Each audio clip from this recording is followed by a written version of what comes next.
And Ali casted his rod like he always does. And every time we cast, we just sit down in the fire pit and just warm up and sit and talk about Hayat al-Dunya and what we're actually here for, subhanallah. And we were sitting down and then start seeing the glow sticks on Ali Farah's rod bouncing up and down.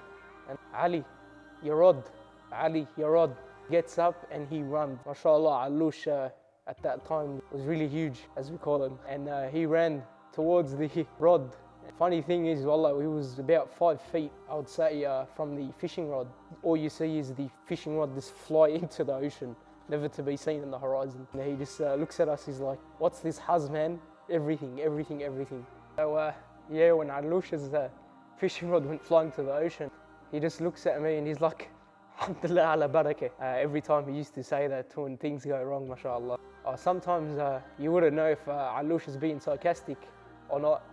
Subhanallah, throughout the years of knowing Ali Farah, he's always experienced challenges, big challenges. And subhanallah, we used to always look at Ali and say to ourselves, how is this guy coping with it?